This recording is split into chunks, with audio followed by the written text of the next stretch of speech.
Daniel Alves a assisté à un culte évangélique à Gérone. En Espagne, vous êtes venu chercher la présence de Dieu, car il est ici. Cela me dérange de le voir si tranquille en train de prêcher. Quelle est cette église qui accepte une direction spirituelle accusée de tant de crimes? T'es-tu déjà demandé pourquoi on pense à Dieu seulement quand la vie devient difficile? Pourquoi l'être humain doit-il toucher le fond, perdre ses repères et se retrouver sans issue? Lever les yeux au ciel et admettre qu'on n'est rien sans le Créateur. Aujourd'hui, je veux parler avec vous de ce qui est arrivé au joueur de football Daniel Alves. Son histoire montre ce qui peut arriver à chacun si l'on oublie qui l'on est. Restez avec moi jusqu'à la fin. Parce qu'il y a un détail dans cette affaire dont presque personne ne parle, mais qui en dit long sur la façon dont Dieu traite l'orgueil humain.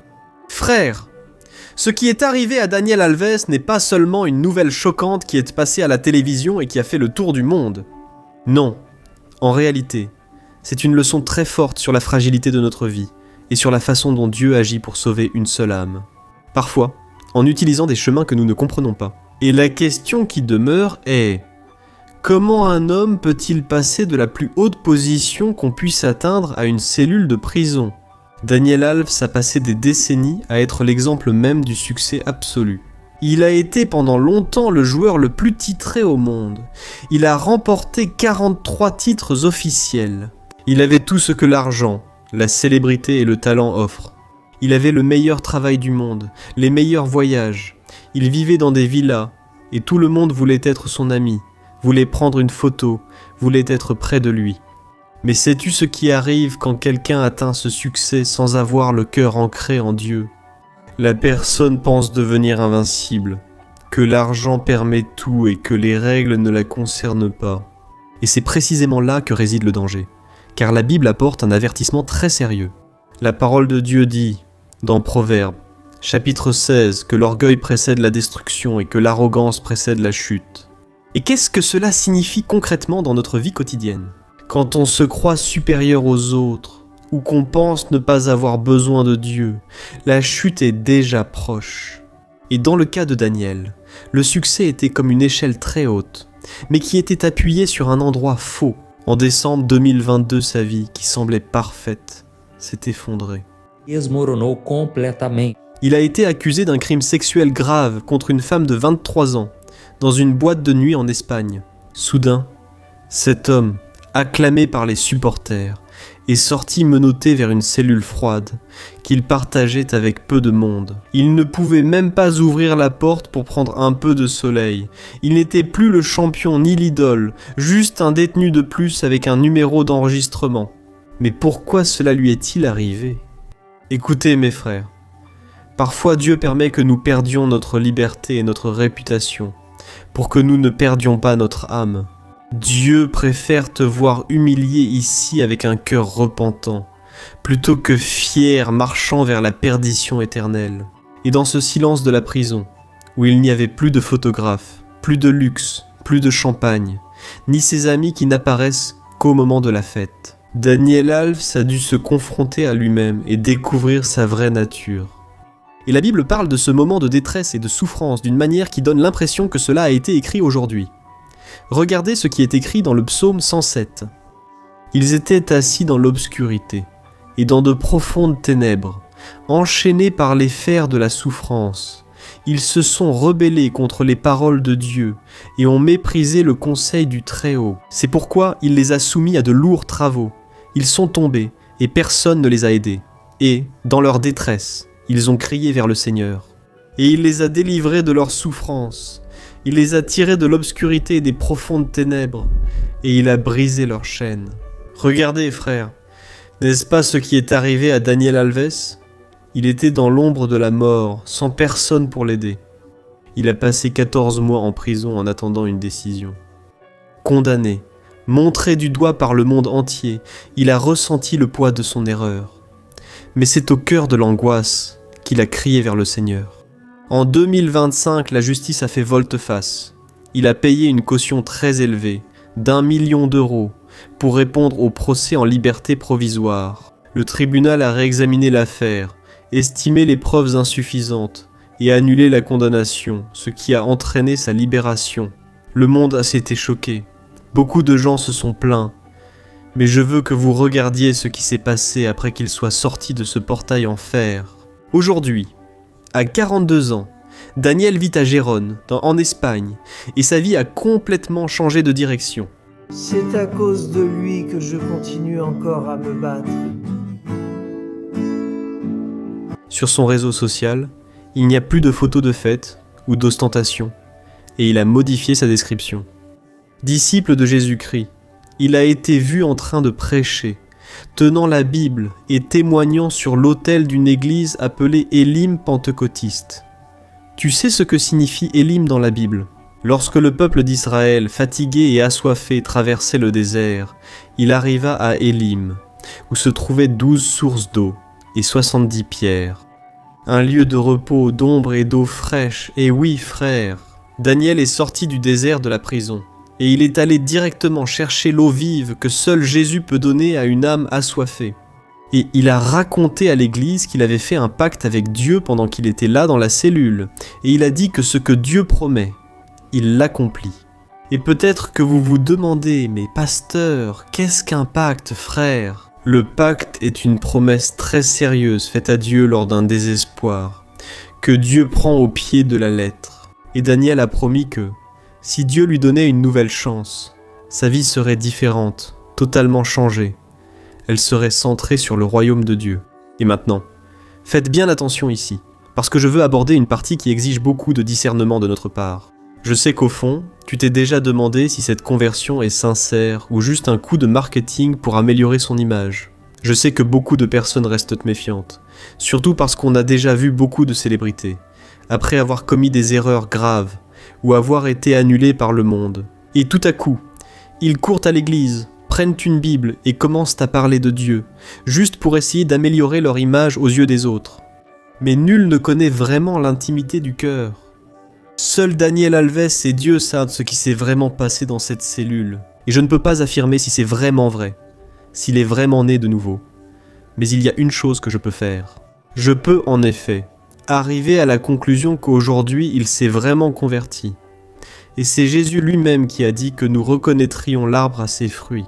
En effet, Daniel Alves a montré des signes de repentance. Il a montré qu'il ne veut plus de cette ancienne vie de péché. Et j'espère sincèrement qu'il gardera cet engagement jusqu'à la fin de sa vie. Frères, attention à ne pas prendre la place de Jésus le juge, seul Dieu le peut. La Bible dit que l'homme voit l'apparence, Dieu voit le cœur, le temps le révélera. Si sa conversion est une stratégie humaine, elle tombera. Mais si c'est une œuvre du Saint-Esprit, ses fruits demeureront. Il continuera à vivre une vie d'humilité, une vie de sainteté, en servant les gens. Et nous devons arrêter d'étiqueter les autres, qui disent qu'ils sont en train de se convertir. Quand tu vois une célébrité dire qu'elle a donné sa vie à Jésus, commence à prier pour elle. Au lieu de juger, demande à Dieu. Seigneur, si cette conversion est vraie, affermis les pas de cette personne pour qu'elle témoigne de ton amour. Frère, réfléchissez avec moi. Si Daniel Alves a vraiment rencontré Jésus, il a un outil précieux entre ses mains. Il peut parler de Jésus à des millions de personnes et montrer que le succès ne comble pas le vide. Je sais que nous devons penser à la jeune femme abusée et qui a souffert. Mais frère, je ne suis pas ici pour dire que Daniel Alves a fait quelque chose de simple, non. Il a fait quelque chose de laid, quelque chose d'horrible, qui est un péché aux yeux de Dieu. Mais la grâce du Seigneur, frère, n'est pas pour ceux qui sont gentils, ou pour ceux qui n'ont jamais péché. Si c'était le cas, aucun de nous ne serait ici. La grâce de Dieu est justement pour ceux qui reconnaissent qu'ils sont perdus et qu'ils ont besoin d'aide. Jésus lui-même a dit qu'il est venu pour les malades et non pour les bien portants. Il est venu appeler les pécheurs à la repentance. Et l'apôtre Paul a dit, dans 2 Corinthiens, chapitre 5, que maintenant, si quelqu'un est en Christ, les choses anciennes sont passées. Voici, tout est devenu nouveau. Ceci, frère, n'est pas une jolie phrase toute faite, c'est la réalité de l'évangile. Tout est devenu nouveau signifie que votre passé n'a plus le droit de dicter votre avenir. Si vous confiez votre vie à Jésus, vous pensez peut-être ainsi, « Ah, pasteur, Mais il ne s'est converti que parce qu'il n'avait plus d'issue, frère. Malheureusement, c'est comme ça. Le cœur de l'homme ne cherche Dieu et ne se souvient de lui que lorsqu'il est vraiment au plus bas. Nous sommes tous pécheurs. Et quand on voit que le voleur sur la croix s'est converti dans les dernières minutes de sa vie, sans aucune issue, on voit que Jésus l'a accepté. Et cela nous apporte de l'espoir. Peu importe combien une personne a pu se tromper dans la vie, Dieu peut toujours la sauver. Tu n'es jamais trop perdu pour être retrouvé. Amen. L'histoire de Daniel en est un exemple pour nous tous. Parfois, la personne est là, libre, marche dans la rue, va au centre commercial, voyage, mais elle reste prisonnière de sa fierté, du péché, d'une dépendance ou d'une blessure persistante. Et d'un autre côté, il y a des gens qui trouvent la véritable liberté justement à l'intérieur d'une prison, parce que c'est là qu'ils ont vraiment rencontré Jésus. Alors, je te demande, qu'attends-tu pour t'incliner devant Dieu ? Vas-tu attendre de vivre une vie ratée pour comprendre que tu as besoin de lui ? Ne va pas jusque-là.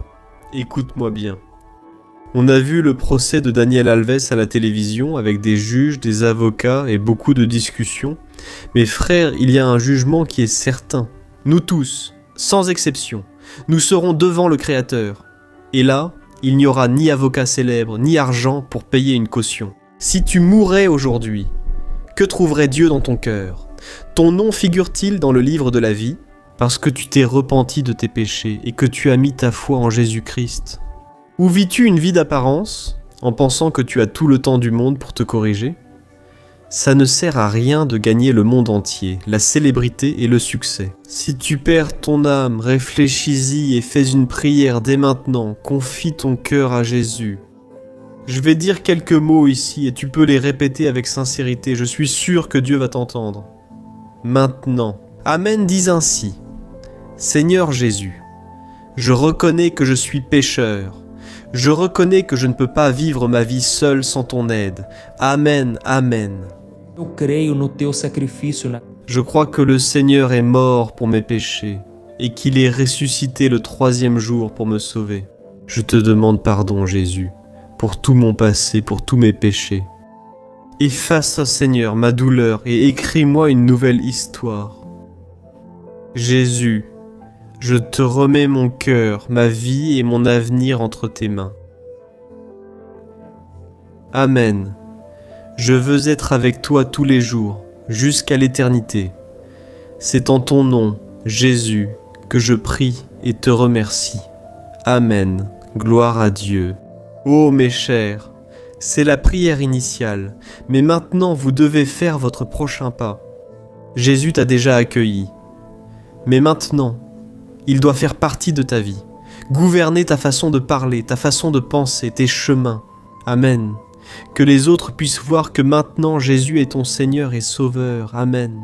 Si tu as aimé ce message, partage-le avec tes amis et ta famille, et abonne-toi ici à ma chaîne, parce que chaque jour je veux faire une prière pour toi et pour ta famille. Que Dieu te bénisse. Une grande accolade. Amen.